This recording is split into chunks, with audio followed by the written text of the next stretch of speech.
Hey, everybody. Thanks so much for joining us for this extended interview with Andrea, where she's going to give us a lot of incredible tips on how to be a successful blogger. Andrea, thanks again for joining me. Can you tell us specifically what a vlogger does?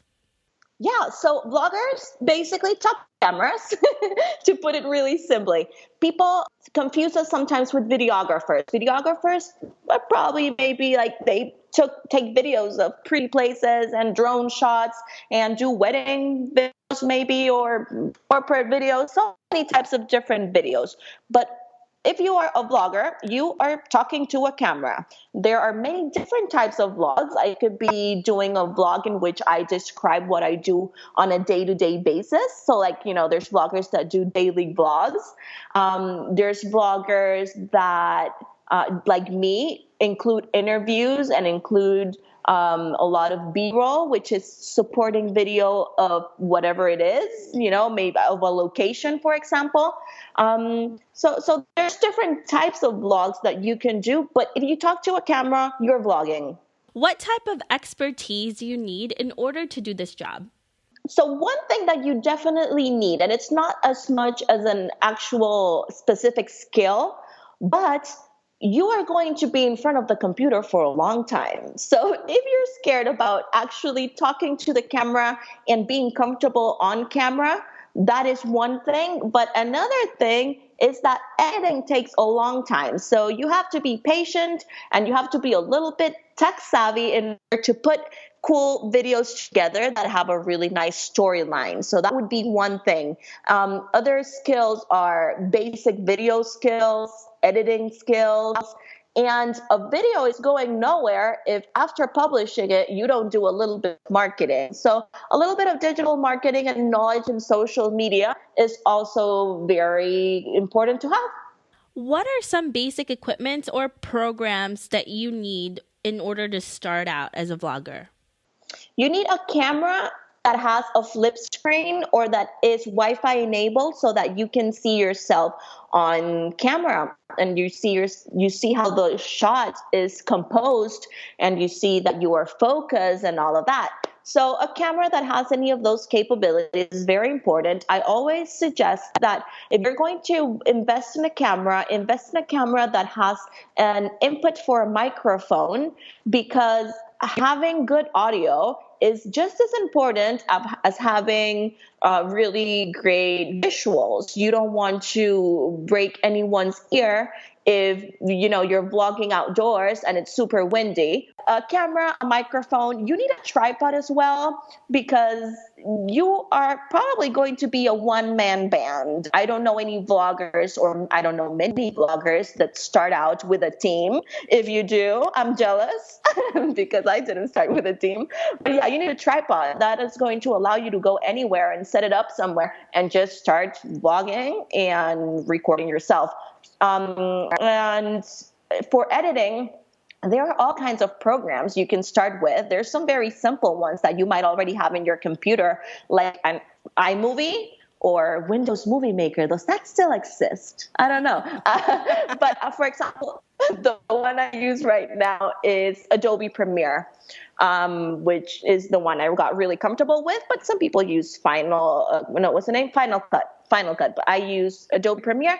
But as long as you have on a platform or a software that allows you to put videos together and cut them and put some music and some graphics, you're good. Now, any tips on how to stand out from the crowd as a vlogger? Be yourself. Be yourself. If you think you're a little bit weird, or if you think you're awkward on camera, or if you think whatever you think you might think about yourself, do more of that. People are tired of seeing things that are cookie cutter, and if everyone is the same way, or if everyone is perfect, then that's boring. So absolutely be yourself and try to always provide some sort of value. If you are going to start with a vlog that is kind of like a recap of your day, make sure that you are doing things that are exciting and that other people are going to want to watch, because it either inspires them, motivates them, or is teaching them something. Otherwise, if it's just you going around your house doing, making breakfast and going to the gym, then why should I watch you?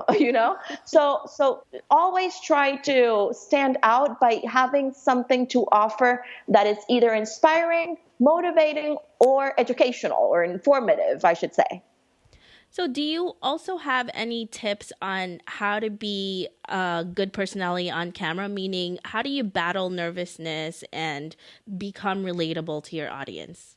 I would say that you have to practice. You have to watch yourself doing it. So record some videos while you're at home by yourself and then watch them over and be objective and think, oh, is this someone I would like to sit down and watch for a long period of time? Or so a lot of practice is always going to help you become more and more comfortable on camera. I was definitely not as comfortable on camera when I started, although I have always loved talking to cameras. So it's something that you really just get used to. And the better you do, the more you do it, the more comfortable you are going to look. And the more comfortable, relaxed, and natural, the more relatable you will be. So just a lot of practice. I always say practice a lot with Instagram stories, because that is a lot of that can give you a lot of feedback, and it's very instant, and they go away in 24 hours. So if you hate it, you can delete them. So yeah, just practice and try it. Try it. That is a really good one. I love that question. So I would say most of the people that I have worked with for the vlogging, I have reached out to them with a very specific idea. A lot of brands and companies know they want content at this point and know the importance of social media, but they are not exactly sure how to do it, or they don't know how to approach it. Now, a lot of our competition out there and a lot of people that are going to offer social media stuff, including vlogs, well, I think not many people are doing vlogging and reaching out to brands right now. So we already have an advantage if we are if we're doing vlogging. But I think that if you can find a way to pitch them and already have ideas ready. So if you go and research what they're doing on their social media, if you go to their website, if you go to their Twitter, Instagram, and you see, okay, their brand message is this, their voice is this, they're trying to sell this, how can I offer some value, or how can I bring expertise and what I know how to do to highlight everything that they offer? So when I pitch a brand, I am like, hello, I am a vlogger. This is who I am. Links of where I've been featured and all of that. And then I'm like, this is what I can offer you. I can offer you. And then I give them an idea it's basically like a pitch for a TV show, like, I'm not telling you I might be able to make a vlog for you. Let's chat. No, I'm telling you this is the idea I have for you, or this is the other idea I have for you. If you approach them with creativity, they can notice that aside from bringing them awareness and bringing them clients, you can also bring them something that is going to be interesting for other people to watch, which means that people are going to share organically. Any valuable tips on how to network?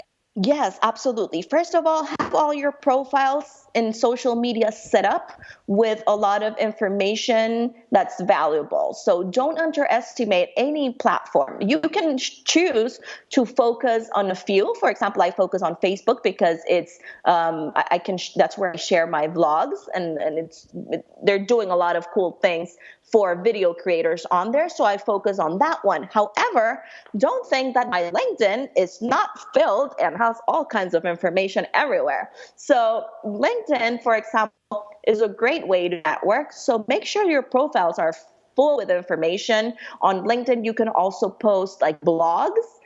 So sometimes I adapt my vlogs and I repurpose the content that I have on them to write a post that is for the LinkedIn audience. So a post that would be a little bit more professional and directed towards people that are, in career, the business people that are on LinkedIn, as opposed to the people that would be watching on Facebook. But then also I'm talking to people on Twitter all the time, because a lot of good conversations are going on, and it's easy to find the people that would have the similar interests that you would. So yeah, don't underestimate any platform, even if it's not the one that you focus all your time and energy on, because there's different kinds of people and different opportunities in all of them.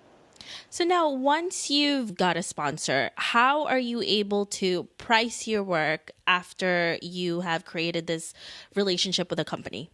I guess this is one of the things where I don't like to give a lot of advice on, because it's very subjective and it depends on what you know that you can offer. So pricing is hard. Yeah, just to put it simply, pricing is hard when you're a freelancer, because it's difficult to how to base it, or where to get your data from. So figure out packages, have packages in mind, and then customize them to your different clients based on their specific needs. I would say don't always try to make your packages or your prices be related directly to time. I personally don't support like hourly rates for most of the things that I do, because the by less time to do a project, but it's just as great as the person that took 5 hours and I took one, doesn't mean that my money is great. So I would say, it's so subjective. So find what works for you depending on your field. Vlogging is not going to be the same thing as editing a book, for example. So it really depends. Where can they find the best resources to find more information about becoming a vlogger? You can actually go to a lot of my sorry for the shameless plugging, but you can go to a lot of my social media, because I try to not only show you the things that I do, but I try to tell you how I do it. That is always my main goal, to show you what's behind and to show you that the things I do are also possible. And since what I do vlogging, I always try to tell you how do I do it. I'm